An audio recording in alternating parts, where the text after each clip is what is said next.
पाकिस्तान 'ਚ पंजाबी कॉन्फ्रेंसां दे सब तो वड्डे नैटवर्क पंजाबी नैशनलिस्ट फोरम वालों जी आयां नूं। अपने आप ਨੂੰ ਬਲੋਚ कहलवान वाले कौन ने? द्रावड़ी जुबान ਦਾ ਲਫ਼ਜ਼ ਹੈ बर, जिस दे मायने ने अना, ते दूसरा लफ्ज़ है ओक, जो कि इसमें मफूल दी निशानी है, जिस दे मायने वाला है।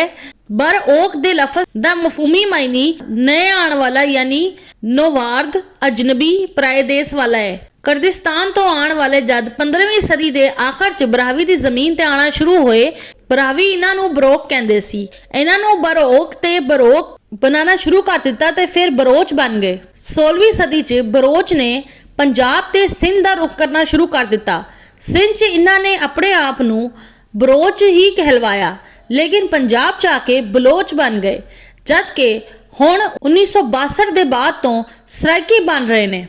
बलोचिस्तान ते सिंध च कुर्दिस्तानी अपने आप नूं 19वीं सदी तक बरोच ही कहलवांदे सी, लेकिन 1970 च वन यूनिट के खात्मे के बाद कलात, मकरान, खानान ते लसबेला दी रियासतां नूं यकजा करके तारीख च पहली बार बलोचिस्तान के नां तो सूबा बनवा के बरावी नूं बलोच बना दिता ते खुद बरोच ही रहे। लेकिन वक्त के गुजरने के नाल नाल अपने आप नूं बरोच तो बलोच बन गए, जबकि सिंध च बरोच तो सिंधी बलोच बन गए।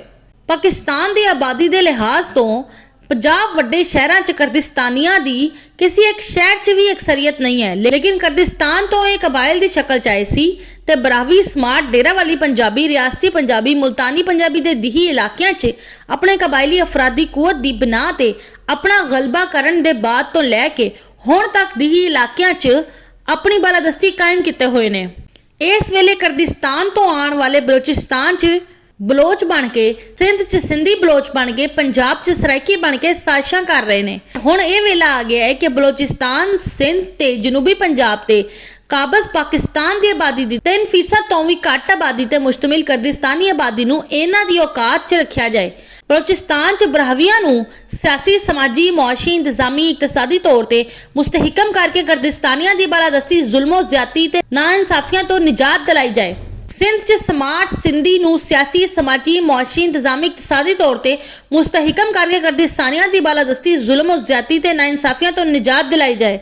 जनूबी पंजाब च मुल्तानी पंजाबियां, डेरा वाली पंजाबियां ते रियासती पंजाबियां नूं सियासी, समाजी, मुआशी, इंतजामी, इकतसादी तौर पर मुस्तहिकम करके कुर्दिस्तानियां दी बालादस्ती, जुल्मो ज्यादती ते नाइंसाफियां तो निजात दिवाई जाए।